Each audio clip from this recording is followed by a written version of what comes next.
convidadas para algum tema. Hoje a gente vai falar sobre crimes de Bolsonaro e também saídas para a cultura. Quem está acompanhando com a gente aqui esse debate é a Carol Proner, jurista, professora da UFRJ. Cadê ela aqui na tela? Ela vai aparecer já já. E Vitor Deulf, que é secretário de Cultura de Niterói, minha cidade. É um prazer poder conversar com você, Vitor. Obrigado por estar aqui presente com a gente. Niterói que está dando um show aí, controle do coronavírus com políticas públicas eficientes e uma ótima gestão. Bom, Jandira Fegali está aqui já com a gente e ela já vai começar esse papo informando, Jandira, o que está acontecendo aí na Câmara dos Deputados, aliás, lá na Câmara, porque você está no Rio, no plenário. Bom, primeiro, eu quero cumprimentar com muito carinho, eu acho que é um privilégio ter com a gente nesse momento a Carol Proner, que é professora da UFRJ de Direito e Relações Internacionais, mas também tem tido um papel, Carol, muito importante nessa rede democrática brasileira e internacional também, né, nesse momento tão difícil da democracia brasileira, nesse momento tão difícil dessa rede de solidariedade que se construiu no Brasil, de defesa dos direitos humanos, porque nunca foi tão importante falar de direitos humanos, né? Direito à vida, o direito à reunião, o direito à manifestação, o direito ao afeto, né? O direito à saúde, o direito à vida, tudo isso é direito humano das pessoas. É um prazer enorme estar também com o Vitor Deulf, não só participa de uma prefeitura que entendeu a dimensão e a gravidade dessa crise, mas que em todos os momentos de censura às artes, de censura à liberdade de expressão, foi exatamente em Niterói o nosso ponto de resistência, e particularmente na Secretaria de Cultura, esse ponto de recepcionar, de receber todas as obras e expressões censuradas no país. Então é uma honra muito grande poder estar aqui com vocês e a gente poder conversar um pouquinho, né, nessa live com o povo que nos assiste nesse momento, as pessoas que têm nos prestigiado tanto nessa comunicação, nessa sobrecarga de live, está todo mundo falando por aqui, não está fácil. Mas, para informar rapidamente, a gente tem trabalhado assim, uma média de 14 a 16 horas por dia, né, em reuniões das bancadas, reunião da oposição, e nas sessões da Câmara e, neste momento, na sessão do Congresso. Nós acabamos de votar ali um PLN, né, que se chama um projeto de lei orçamentária, para garantir não só regulamentar o orçamento impositivo, mas flexibilizar as metas fiscais para os estados e municípios. Já que a União está liberada de meta fiscal, de lei de responsabilidade fiscal, nós precisávamos fazer a mesma coisa para os estados e municípios também, porque os governadores e os prefeitos estão segurando essa onda nesse momento, sem nenhuma coordenação nacional, precisam do nosso apoio. E ontem nós ficamos até mais de 11 horas da noite, sessão da Câmara, votando fundo de participação para os estados e municípios dos mesmos valores, pelo menos de 2019, já que vai cair a arrecadação. Votamos uma quantidade imensa de matérias, inclusive permitindo que todos os medicamentos e insumos que já são creditados em agências internacionais e autorizando o uso nos seus países possam ser usados aqui em 72 horas, legitimados também pela Anvisa, sem burocracias maiores para atender a população brasileira, né? Então, nós ontem aceleramos a votação de uma série de projetos para que a gente possa dar a nossa contribuição do Congresso Nacional.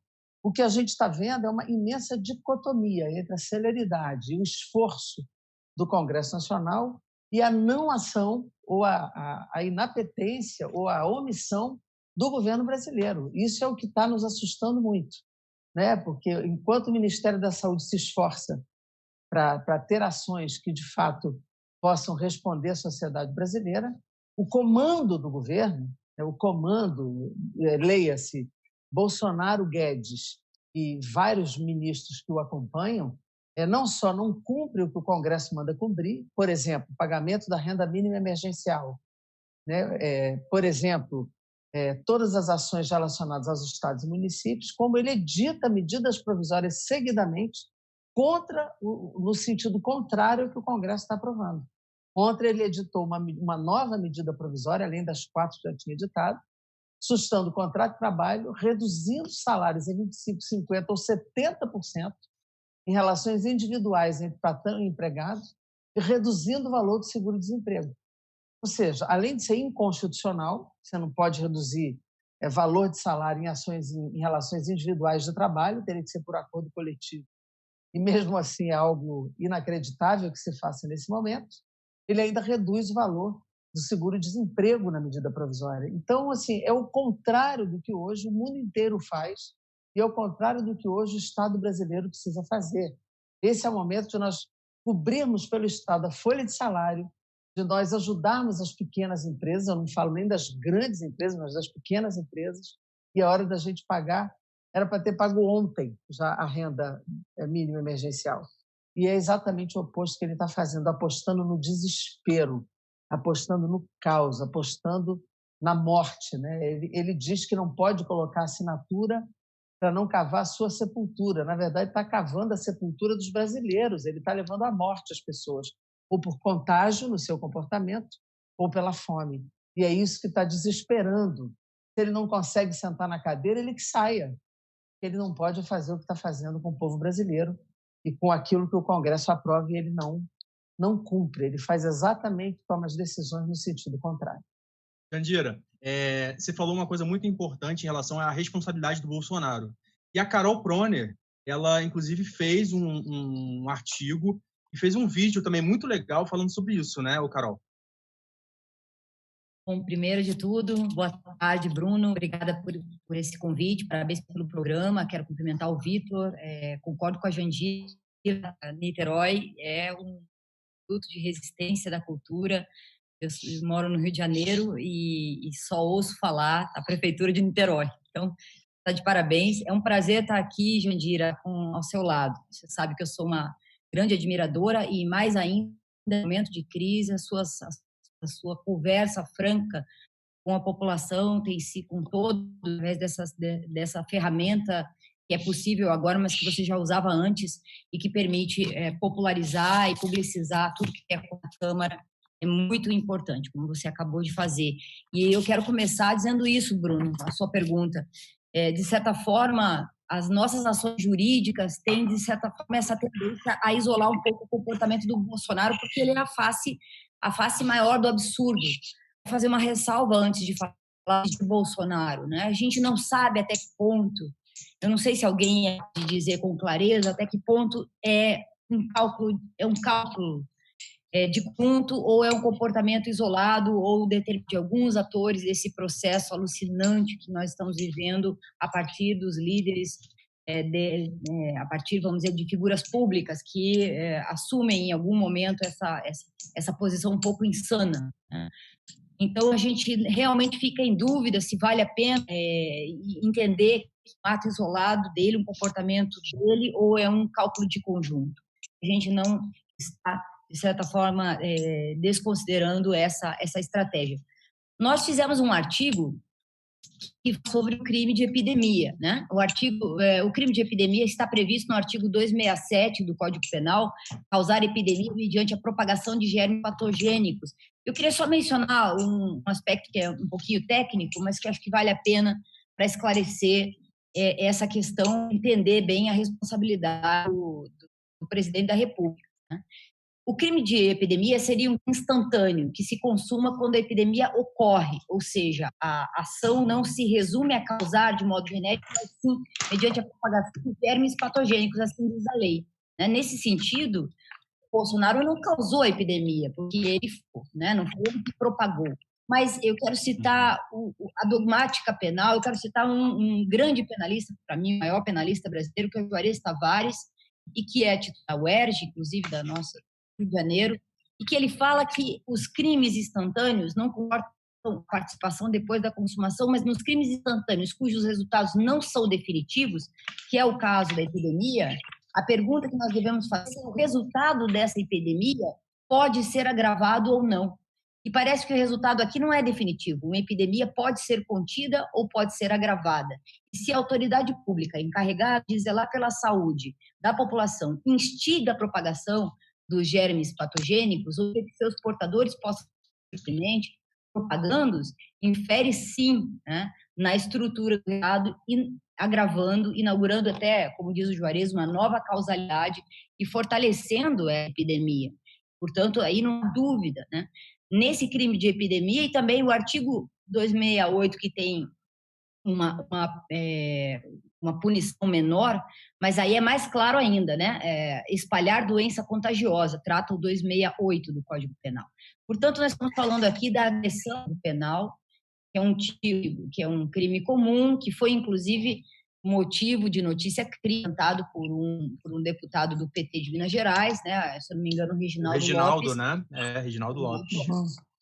E que o ministro Marco Aurélio encaminhasse, então, essa notícia-crime ao Procurador-Geral da República, o Aras, e a resposta dele é extremamente desestimulante, a meu ver, grave, porque ele diz que é injusta a crítica que ele tem sido omisso durante a crise do ele tem sido atacado de omissão, e que as ações do presidente são reguladas pela liberdade de expressão e pela imunidade do cargo. Então, o que nós temos aqui? Né? Nós temos a omissão do PGR, que deveria ir, nós temos um crime de epidemia, e nós temos muitos outros. Eu não quero tomar o tempo aí da live, mas a gente tem aqui fico até preocupada, porque nós tivemos um impeachment que, na minha visão, não tinha crime de responsabilidade, e agora nós temos crimes de responsabilidade sem impeachment, sem um processo de impeachment, de modo que eu acho que, mais além da minha opinião de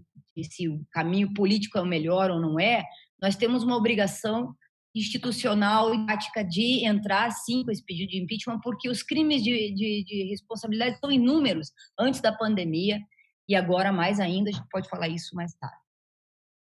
Legal. Bruno. Diga. Só antes de passar para o Vitor, que você vai passar a palavra a ele, cabe aqui uma explicação pela ausência do Fábio Assunção, porque nós divulgamos a presença do Fábio na live e ele iria entrar, mas hoje de manhã ele me telefonou, teve um problema na rede, no provedor dele, e ele, em função da dificuldade de serviços nesse momento, ele não conseguiu consertar a tempo, ele teve um problema, está todo mundo isolado e ele também, e como caiu a rede, ele não conseguiu consertar a tempo e pediu milhões de desculpas e vai entrar assim que puder. No outro momento nós vamos remarcar, né? Então a gente lamenta muitíssimo a ausência dele, que ele é uma pessoa incrível, sempre deu imensa contribuição e tem dado, mas não conseguiu entrar hoje com a gente, tá? Tá certo, Jandira. Aliás, a gente ia falar disso porque tem muita gente comentando na nossa live, tanto no Facebook quanto no YouTube, perguntando, cadê o Fábio, cadê o Fabinho? Mas, gente, a gente vai remarcar. O Fábio está com um problema que muita gente está, que é sobrecarga de rede. Isso é real, está acontecendo porque a quarentena está forçando as pessoas a ficarem em casa e muita gente usando as suas redes. Bom, usando também esse gancho que a Carol falou em relação à responsabilidade, Vitor, que ela é secretária de Cultura de Niterói, é de um município em que a prefeitura está mostrando que tem muita responsabilidade, inclusive na área da cultura. O Vitor está conduzindo um projeto muito legal. Eu queria que ele falasse para a gente agora sobre um pouco. Obrigado, Bruno. Obrigado, Jandira, aí, pelo convite. Uma pena a gente não ter o Fábio aqui hoje com a gente também. Ele gravou um vídeo aqui para Niterói. A gente está começamos ontem, né, uma campanha aqui nas redes sociais também com artistas, produtores, proponentes, pedindo para a galera ficar em casa. A prefeitura tem feito um enorme esforço para convencer as pessoas a ficar em casa. A gente sabe que é difícil, não é bacana ficar trancado. Eu estou há 15 dias trancado na minha casa. Imagino como que é sofrido para quem mora em casas com muitas pessoas, em casas pequenas. Quem está em situação de rua, imagina a situação que está vivendo nesse país. Então, nesse momento, o isolamento social é super importante. E aqui no governo a gente tem feito um esforço. Vocês têm visto nosso prefeito aqui, Rodrigo Neves, liderando esse processo com a gente, com o secretariado todo. A gente faz reunião de secretária daqui de sim, já não, essas reuniões virtuais, né, esses novos modelos de organização através das redes. E partindo dessa ideia, a gente já tinha aqui em Niterói um programa chamado Arte na Rua. Antes de eu ser secretário, eu fui superintendente da Fundação de Arte. Criei esse programa lá atrás, há uns 7 anos atrás. A gente estimulava que artistas da cidade ocupassem praças públicas, ruas da cidade, fazendo um pequeno espetáculo de cerca de 1 hora, tem um cachê pago pela prefeitura. E a gente tinha por volta de... Chegou o máximo que a gente teve foi cerca de 30 e poucas pessoas por mês, né, fazendo essa atividade. A gente tinha um edital que fazia essa seleção, cerca de 350, 400 pessoas se inscreviam nesse edital ao longo do ano e ia selecionando quase todas, né, para se apresentar aí para o ano todo. Quando começou essa pandemia chegar no Brasil, eu estava fora do Brasil no momento, estava participando de um festival de cinema na Colômbia, o Festival de Cartagena, o principal festival de cinema, assinando inclusive um convênio internacional da cidade, com o Festival de Cartagena, e o prefeito me ligou e perguntou: Vitor, o que nós vamos fazer com os equipamentos culturais? A gente sabe que é difícil fechar os equipamentos culturais, fechar as feiras de artesanato da cidade, mas nós estamos vivendo esse processo que as aglomerações precisam parar urgentemente. Me perguntava como é que estava lá na Colômbia, o festival estava sendo cancelado, estava no festival que foi cancelado no meio dele, inclusive, acontecendo o festival, e aí a gente tomou a decisão de fechar os equipamentos culturais da cidade. E junto a isso já vim com a ideia, falei, olha, então vamos pegar aquilo que a gente tinha já de experiência de fazer na rua e vamos tentar criar uma experiência de rede, que para nós foi totalmente desafiador, porque fazer isso que a gente, até esse bate-papo que a gente está fazendo aqui, precisa de uma estrutura, né? Precisa de uma internet, o Fábio não conseguiu estar com a gente porque a internet não conseguiu dar conta. Então esse foi um desafio grande, como fazer os artistas também conseguirem gravar seus vídeos, ou tocarem nas suas varandas, fazer a transmissão desse processo. A gente abriu um edital, sábado retrasado, e se eu falava antes que a gente tem durante um ano no Arte na Rua 400 inscritos, nós tivemos em uma semana 850 inscritos. Então a demanda foi gigantesca por esse projeto que a gente está tocando. A gente manteve o mesmo valor de pagamento, R$ 1.500 por apresentação, né? Então a pessoa pode tocar uma música, declamar poesia, fazer uma oficina, fazer uma apresentação artística do que acreditar ser melhor dentro da sua própria casa, né? Sem sair de casa, sem fazer aglomeração, sem chamar outras pessoas. Por exemplo, uma banda você vai tocar sozinho, você com a Jandira com a sua bateria, por exemplo, né? Cada um com o seu instrumento solitário nesse momento. E isso ajuda tanto aos artistas a poderem ter uma produção, manter uma atividade, continuar acontecendo, aproxima também o cidadão da cidade do artista da sua cidade e ajuda quem está em casa nesse momento a passar por esse momento. Porque, logicamente, como eu comecei falando, não é bom você ficar em casa trancado. Imagina trancado com os filhos, trancado com a família, com os avós. Então, também, a arte e a cultura podem ter também essa função de ajudar a gente a superar esse momento. Se ela sempre tem uma função de ajudar a sociedade, ela faz parte da vida, né, e ela é importante. Tem uma galera que acha que não é, né? A arte e a cultura não são importantes, mas está aí, talvez nesse momento a gente está com mais uma prova, tanto que de serviço público é importante, que é o serviço público, servidores públicos estão salvando esse país, como a arte e a cultura também tem essa importância. Legal. Aliás, eu vou até usar os dois ganchos da Carol e do Vitor. Tem gente perguntando, Vitor Deolf, secretário de Cultura lá de Niterói. Gente, o pessoal está comentando aqui, eu estou acompanhando. Jandira, eu vou jogar para você 2 provocações. Fique à vontade. Você que não gosta muito, né?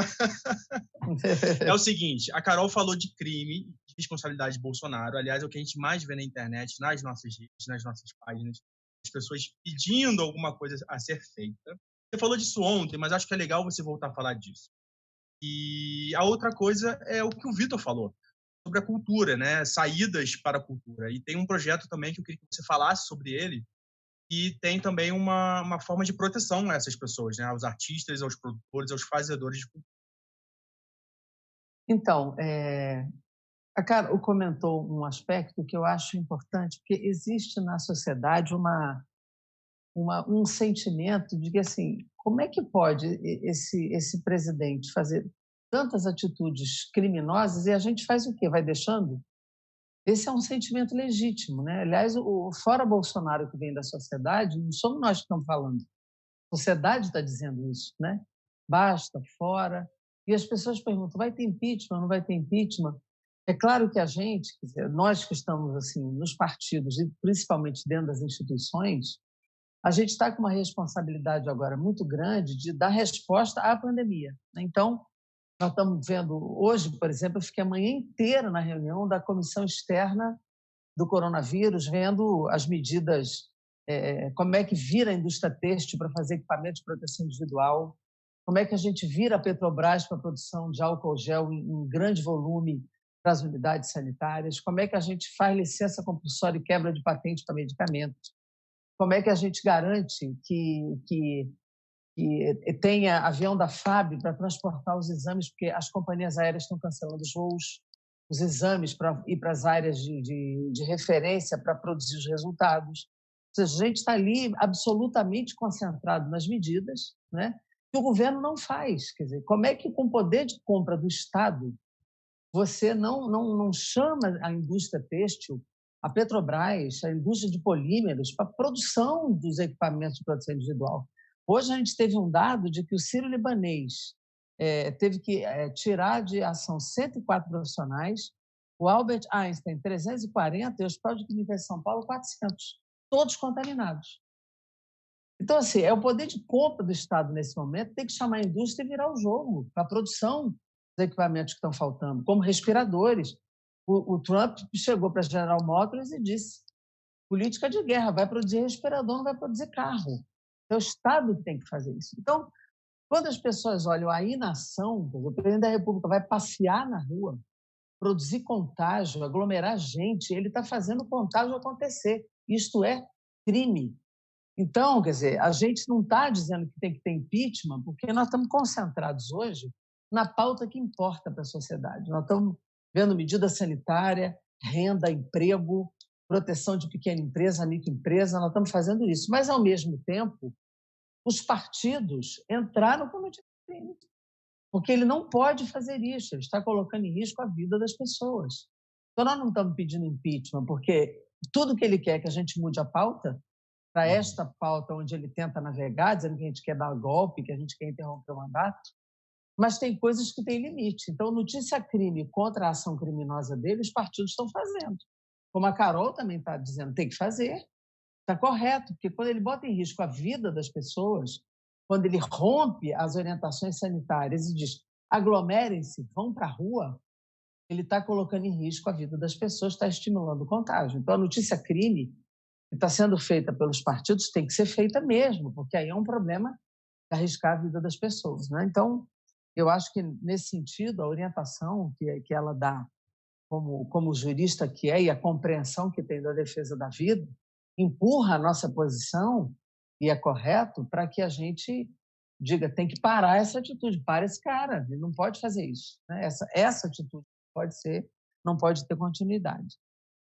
Em relação às medidas de resposta, de compensação às atividades econômicas que estão paradas, a gente está dizendo assim, fica em casa e o Estado tem que cobrir o seu emprego e a sua mesa, a sua comida. É isso que o governo tem que fazer, é isso que Niterói está tentando fazer. E é isso que a gente, nas leis, está tentando fazer, não é? Porque não adianta você dizer, fica em casa e em casa desesperado, sem comida, sem nada, né? Então, nos projetos que a gente fez lá, parte já tem uma certa cobertura aos produtores e artistas quando a gente cobre o MEI, que parte está no microempreendedor individual. Uma parte que é autônomo pode entrar na questão da renda, né, dos R$ 1.200 por família, mas para muitos produtores e artistas isso é pouco, porque eles têm um padrão de renda muito maior do que isso. Então, a gente entrou com um projeto de lei para cobrir um pouco mais, né? Na verdade, não muito mais, mas no cadastro, em alguns cadastros, pontos de cultura, né? A gente entrou lá com um projeto para cobrir os espaços e o salário mínimo para cada produtor e artista vinculado a esses cadastros de OCIPs e pontos de cultura. O que você está fazendo, Vitor, é até mais do que isso, né? Porque você está pagando por apresentação, né? No edital. Então, tem muito, por exemplo, eu estou vendo o pessoal de roda de samba, por exemplo, os sambistas de roda de samba que vivem das rodas de samba, estão desesperados, e não tem nada que aglomere mais gente do que a roda de samba. Esse pessoal não tem para onde correr, nem é ponto de cultura, nem é... Entendeu? Eles estão desesperados, vão passar fome. Então, esse edital que você está fazendo é fundamental. Então, a gente entrou com um projeto de lei bem abrangente, estamos querendo aprovar até na outra semana, já estamos articulando para isso. Tem a questão da renda para os MEIs, para os autônomos, para os informais, né, que já está aí. Tem a proteção de empresa, de microempresa, porque a microempresa, alguns são PJ, né, como microempresa, também é uma cobertura que se dá, e os editais agora são fundamentais para cobrir os artistas que nem estão na condição de MEI e nem de microempresa. Então, tem que ser uma conjugação de ações para que a gente possa cobrir essa galera por esse tempo de crise, que é fundamental. Legal. Carol, como é que a BDJ, né, a Associação Brasileira de Juristas pela Democracia... A BJD. Obrigado pela correção. Como é que, então, a entidade está se movimentando nesse período de pandemia e de diversos crimes de responsabilidade parte do Bolsonaro? Vocês têm alertado, produzido artigos? O que mais que você gostaria de falar sobre isso? Bom, a BJD, né? A nossa Associação Brasileira de Juristas pela Democracia, mas não só, eu quero também dizer a DJC, o Grupo Prerrogativas, outros grupos jurídicos que estão tentando buscar caminhos, cada grupo mais próximo de certas estratégias. Para nós da BJD está sendo importante também uma nacional da gravidade do que o Bolsonaro está fazendo. Quer dizer, nós consideramos que passou do ponto meramente da questão da epidemia, do crime de epidemia, porque nós estamos vendo que também a definição é de crime epidemia, mas de pandemia. Nós estamos falando já de uma possibilidade de apreciação internacional desses crimes, de uma denúncia perante o Tribunal Penal Internacional. O artigo que embasaria isso, ou que basa isso, na minha visão, na nossa visão é clara, que é o crime contra a humanidade, né? Artigo 7º do do Estatuto de Roma, que diz, para os efeitos do presente estatuto, entende-se por crime contra a humanidade qualquer um dos atos seguintes, né? Quando cometidos num ataque generalizado ou sistemático contra a população civil. E a letra K desse artigo fala outros atos desumanos de caráter semelhante que causem intencionalmente grande sofrimento ou afetem gravemente a integridade física ou a saúde física ou mental. Não há dúvida que dessa intencionalidade, de certa forma, do Bolsonaro de pôr sobre a vida, né? Mais importante que a vida é a economia, como ele vive dizendo, e a cronologia né? Sem dúvida desse comportamento que põe em risco indiscriminadamente vidas, que a ideia do comportamento da saúde pública brasileira pode chegar a 1 milhão de mortes, conforme alguns pesquisadores, né? Se a gente pega a cronologia dos absurdos fundamentais, isolados ou até atos de governo difusos, porque a gente não sabe bem até que ponto o governo está convicto, por vezes defendendo normas da OMS, por vezes flexibilizando, como é o caso do ministro da Economia, quando não viabiliza, como bem disse a Jandira, de vida para a população, ou ficando subterfúgios ou barganhas para poder fazer isso.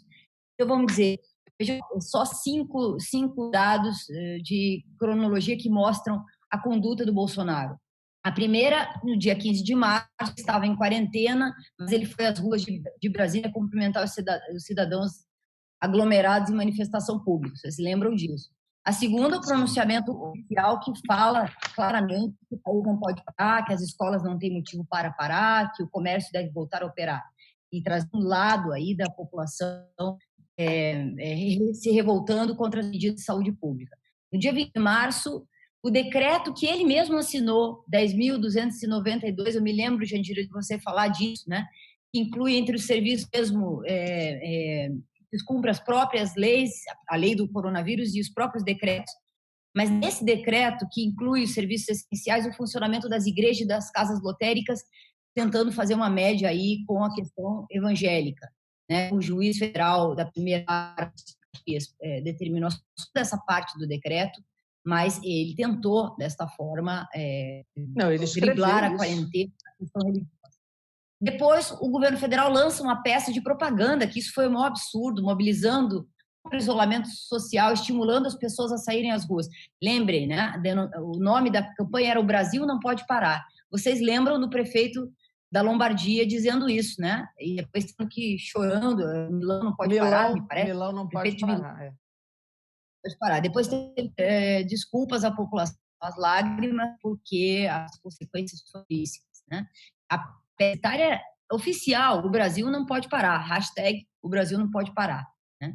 E por fim, no dia 29 de março, ou seja, agora, ele vai em Brasília, cumprimenta as pessoas, né, no comércio, entra nos hospitais. Então, mesmo esse último pronunciamento dele, que pode ser considerado mais brando, mostra esse comportamento. Ele quebra o isolamento, mesmo com 23 membros da comitiva, com resultado positivo. Ele quebra o isolamento nas cidades, negligencia a função de proteger a sociedade contra os direitos sociais da população, mais um crime de responsabilidade, né, improbo com a administração pública com as próprias leis, assinou. E aí eu me lembro da Lei 13.952, Jandira, que você mencionou outro dia, que ele mesmo assinou, né? Então, ele infringe a lei, infringe o decreto que diz, que prevê, inclusive, uma detenção de 1 mês a 1 ano a quem gira as normas de determinação de quarentena.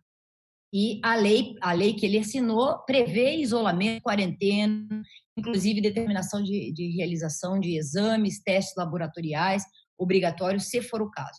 Crime de desobediência, de expor a risco a vida e a saúde dos outros, e em grande número e de forma indiscriminada. Então, para nós, é claríssimo na BJD, crime de lesa humanidade, passível, sim, de merecer investigação perante o Tribunal Penal Internacional para proteger de vários tipos.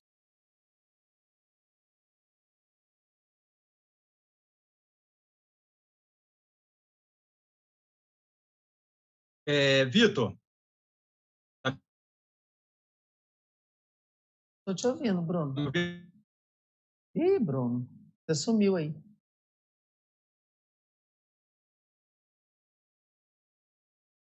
Bom, a conexão às vezes falha. Não sei se o pessoal estava me ouvindo. Eu vou tocando aqui. Eu estava te ouvindo. Não, estamos ouvindo a conexão do Bruno que caiu. Cadê você, Bruno? A conexão do Bruno que caiu. Seguindo, Bruno voltou agora. Vamos lá. Vou estar com eles aqui. Eu vou vocês, porque eu quero também ouvir o Vitor, que, aliás, é um exemplo de gestor público. O Bolsonaro é o anti-exemplo. O Vitor, dentro da gestor, fazendo aí todo esse movimento virtual, mas sem deixar cair a pauta da cultura, ao contrário, promovendo, né? Mas só mencionar isso, Jandira, que eu acho que os crimes cometidos pelo Bolsonaro, né, são muitos, desde o início do mandato, até antes mesmo, a questão do uso das fake news nas eleições. O próprio processo de corrupção e a acusação institucional que provocou, poderia questionar a chapa, nesse sentido, Jair Bolsonaro e Mourão, mas nós sabemos que um processo político, num processo político, o jurídico é parte, né? Que o jurídico não embala um processo de impeachment. Então, eu sei das dificuldades, mas está em risco aqui, pela quantidade de violação da lei 10.079, quanto, por exemplo, ao livre exercício do poder legislativo, do poder judiciário, quando incentiva essas manifestações que pedem o fechamento do Congresso, por exemplo. Isso aí é insuportável, quer dizer, o Congresso não agindo, ele também deixa a mostra aí de um instrumento que é democrático. O impeachment, ele deve ser usado quando ele deve ser usado. Ele não deve ser usado quando não de responsabilidade, como ele foi. Então, é o oposto do caso da Dilma. Quer dizer, não usar também é um pouco insuportável do ponto de vista institucional. Por mais que o cálculo político possa ser feito, do ponto de vista dos instrumentos democráticos e jurídico-democráticos, a gente tem que avançar, sim, no processo, que demore. Mas a obrigação democrática é avançar no processo de impeachment. Uhum. Entendi, Carol. Vitor, já que o Bruno saiu da mediação, acho que você devia. Eu acho que eu voltei. Você voltou, tá bom. Gente, conexão, o Brasil está passando por isso. Eu acho que você do outro lado da tela também está e me entende. Olha só, gente, eu ia fazer uma pergunta, mas eu consegui ouvir a Carol. O Vitor, eu queria que você desse uma mensagem para as pessoas que fazem cultura, não só na cidade de Niterói, mas espalhadas pelo Brasil, que estão acompanhando a gente agora. Inclusive outros gestores de cultura, o que deve ser feito nesse momento, né? Ideias, a criatividade, alguma coisa que possa ser feita para manter esse setor ativo, mas com as condições de isolamento. Acho que a gente precisa... Primeiro, obrigado, Carol, pelo elogio. Aqui atrás da Jandira e fala dos afetos. Nesse momento também é bom também a gente ver que o que a gente está fazendo tem dado resultado, né? É isso, o afeto... Eu tenho mostrado essa plaquinha. Muito bom. Isso é muito, muito bom também, né? Saber que a gente está fazendo tem reflexo, tem repercussão. Eu vi o governo do Maranhão, por exemplo, também está fazendo um edital para artistas na rede. O governo do Ceará fez também um movimento nesse sentido. O governo do Rio Grande do Sul está incentivando pontos de cultura também, né? Usando pontos de cultura, Rede Cultura Viva como um momento de lançar mão desse instrumento do Cultura Viva para também ser uma política efetiva. Aqui, aí, Jandira, também, a lei, né, do Cultura Viva, você que é autor dessa lei aqui, a gente hoje publicou o resultado do nosso edital do Cultura Viva, estamos conveniando urgentemente 10 pontos e 2 pontões de cultura também, para já começar o trabalho o mais rápido possível, esse mês ainda, a gente convenia e Ótimo. fica a pagar. todo mundo já esse mês, para que a gente comece já esses trabalhos que eu acho super importante, ponto de cultura. Bruno, e eu acho que o que a gente pode fazer, né? Existe um campo da cultura que a Jandira colocava, que é o campo da galera que está na informalidade. Esse é o mais difícil. É esse que a gente tem que pensar a política pública nesse momento. Porque a área econômica ela já vai dar conta de uma parte desse problema. A questão dos empresários, exceto no caso do Bolsonaro, que não dá conta de nada, né? Isso é um outro problema grave desse país, que o governo federal não consegue dar conta do mínimo de pensar, nem dos empresários, que conseguem pensar nesse momento, né? Uma apatia geral do governo federal. Mas, especificamente, por exemplo, aqui em Niterói, a gente já tem pensado do ponto de vista das empresas, né? Então, quem é empresário e não demitir, a gente vai pagar parte do salário, a gente vai dar crédito para os empresários com juros pagos pela prefeitura, que é o que o Estado tem que fazer. O Estado tem que arcar com ônus nesse momento, juros, com prazo de pagamento. Isso é mais fácil, porque a institucionalidade dos CNPJs é mais fácil da gente gerenciar. Como os MEIs, né? Os MEIs também. A gente, em Niterói, tem uma ajuda para os MEIs, especificamente. Começa a pagar dia 13 agora essa ajuda. Até terça-feira, quem for MEI da cidade de Niterói pode se cadastrar lá no site da Fazenda. Tem 9 mil MEIs aptos na cidade de Niterói. A gente já pediu a Fazenda um levantamento. Acho que amanhã a gente tem um dado de quantos esses são da cultura, especificamente. Acho que é um dado bacana a gente saber quanto disso a cultura está conseguindo ser auxiliar dos MEIs. E essa outra galera que não tem. A outra galera, então, um exemplo aqui, os artesãos, por exemplo, da cidade de Niterói. Temos 350 artesãos que trabalham em feiras, e sobrevivem trabalhando em feira. Nós temos os músicos que tocam nos bares. Nós temos os atores que sobrevivem das bilheterias ou dos projetos específicos que são tocados. Como essa galera vai sobreviver? Acho que cada gestor tem que ter isso na cabeça, conseguir se deparar com essa situação e falar como nós vamos conseguir fazer com que as pessoas, primeiro, não morram de fome, obviamente, paguem suas contas, e isso tem que andar junto com a área econômica. A gente consegue entender que a área econômica ela tem que estar atrelada à discussão social, porque senão ela é apenas para rico, apenas para empresário. Ela não pode ser. Ela não pode ser para fazer superávit primário em momento de crise generalizada. Ela tem que ser para salvar a vida das pessoas e salvar os empregos do trabalhador brasileiro. O trabalhador específico é informal. O capitalismo nesse país torrou os empregos, acabou com a carteira assinada, botou a maior parte do trabalhador na informalidade, a uberização da economia. A cultura não ficou fora desse cenário. A uberização da cultura está aí, né? A gente tá vendo? O MEI tem parte desse trabalho. A gente precisa, então, pensar que é necessário caminhar conjuntamente. Então, de um lado, a gente faz ajuda ao MEI, faz ajuda ao empresário, mas, do outro lado, lança um edital específico. No nosso caso, por exemplo, a gente tem uma limitação de conseguir pagar 200 artistas para esse primeiro momento. A gente já estou pedindo mais ao prefeito, né? Pedindo que suplemente o nosso orçamento. Mas também tem uma hora que não vai conseguir suplementar totalmente. Então, a gente tem que pensar ações pontuais. Então, seja na Rede Cultura Viva, a gente está tentando ver agora também se consegue lançar o prêmio de ações locais da cidade, que é o prêmio da Rede Cultura Viva, que eu acho que é uma outra ação que ela também chega mais na periferia, porque por vezes o edital, e aí também nesse caso do Arte na Rede, se você faz um processo de redes, que a pessoa precisa ter gravação, precisa ter internet para compartilhar, será que o cara lá da ponta da periferia de fato tem essa internet? Será que ele vai conseguir lá na ponta, esse artista na ponta vai conseguir transmitir? Então também tem que pensar nessa rede também periférica, que não está incluído nas normalidades, né, entre aspas, daquilo que a gente compreende como os meios de cultura. Se cada gestor conseguir auxiliar na sua ponta, especialmente aquela galera que está na informalidade do setor cultural, eu acho que a gente consegue vencer isso. E o pós-crise, que é o que nós vamos vivenciar daqui a pouquinho, que eu acho que é o segundo passo do pensamento da gestão. Assim que a gente conseguir entender qual o tempo que isso demora, aonde isso foi, quantas pessoas ficaram doentes, ou como que essa pandemia se assentou no Brasil de uma forma geral, que é convencer as pessoas a voltarem ao teatro, a voltarem ao cinema, a voltarem ao museu. Como que nós vamos convencer novamente as pessoas a se aglomerarem? Né? Como que nós vamos conseguir ter estratégias de voltar a convencer a população de que esses espaços voltaram a ser espaços seguros de convivência? Então, acho que esse também vai ser um trabalho que a cultura vai ter muito importante para desenvolver no próximo período. Legal, Vitor.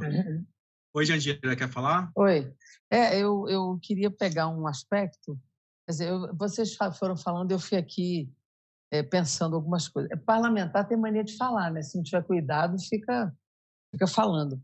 Mas tem alguns aspectos aqui que tem alguns aspectos que vocês levantaram aqui que eu achei muito importante. Primeiro, Vitor, a gente sempre, eu que fui secretária de Cultura lá em 2009, você estava falando aqui, eu me lembro do esforço que a gente... Falta quanto tempo, Pedro? Nosso diretor aqui está informando o nosso tempo, acabar, Jandira. Né? Tem que acabar. Pedro Rocha, nosso diretor, vamos lá. Eu quero só rapidinho aqui. Primeiro dizer assim, o esforço que a gente fez quando estava na Secretaria de Cultura, da gente entender a cultura como dentro do conceito de direitos humanos, né? Por isso que quando eu olho para você e para a Carol ao mesmo tempo, esse cruzamento é muito importante, né? Porque as pessoas entenderem o quão estratégico é o direito cultural, né? Na compreensão da transformação da cidadania, né? Como a cultura ela é fundamental nessa compreensão transformadora, né? Quando você diz assim, a cultura vai ser fundamental para o comportamento das pessoas durante e depois da crise, né? E é isso mesmo, porque não sei quanto tempo a gente vai levar para poder juntar, coletivizar novamente as pessoas, quando nós vamos poder fazer isso, né? Quando isso vai ser possível, né? E em sendo possível, quando que a gente vai conseguir recoletivizar essa convivência. Vai ser fácil, não. Vai ser difícil, né? Depois, eu acho que tem um aspecto da comunicação também. Quer dizer, eu estou achando muito perverso como é que, num período como esse, as fake news estão a toda, né? Esse gabinete do ódio produzindo desinformação. Isso também é um dos crimes, Carol, que a gente até pediu hoje ao Marcos Pereira, o deputado Marcos Pereira, que estava presidindo a sessão do Congresso, para que ele lesse a prorrogação da CPMI das fake news. Porque não só a gente tem que descobrir a origem da CPMI, das fake news no período de 2018, mas agora também, porque é um absurdo como é que se produz fake news desinformando as pessoas neste momento de risco de vida como nós estamos vivendo. Está uma coisa absurda. Está o mesmo volume do período de 2018.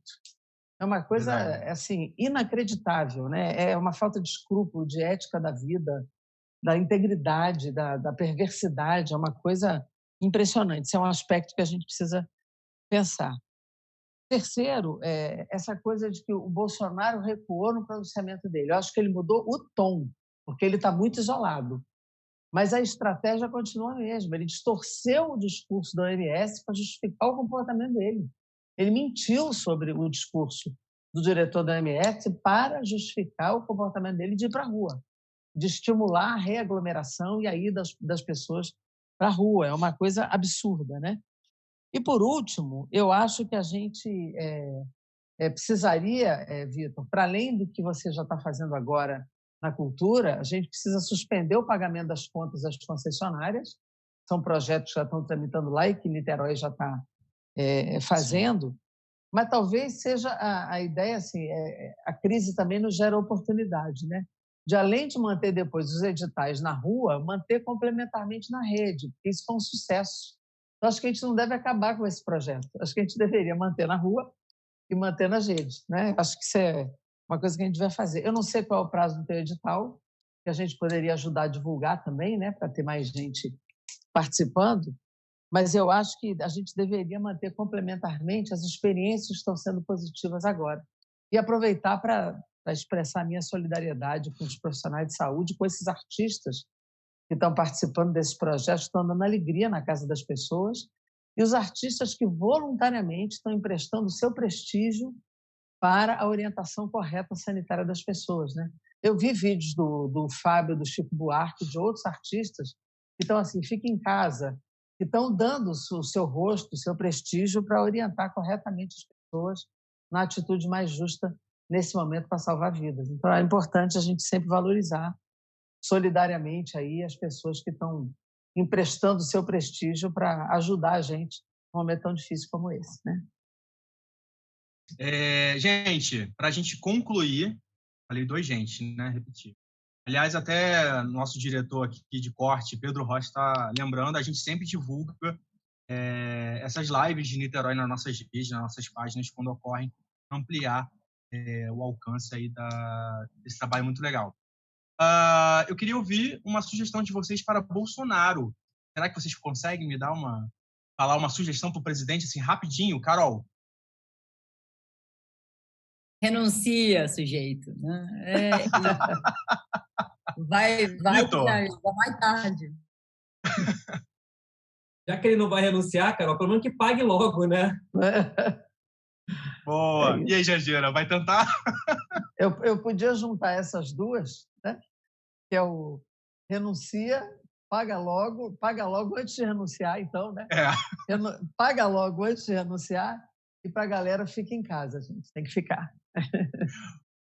Você que acompanhou essa live, obrigado. Se inscreve aí no canal se for no YouTube, se não for no Facebook, continua compartilhando as nossas lives, tá? Prazer, gente. Obrigado mais uma vez por estarem conosco nessa live. E amanhã tem mais 14 horas. Tchau, gente. Beijo, Carol.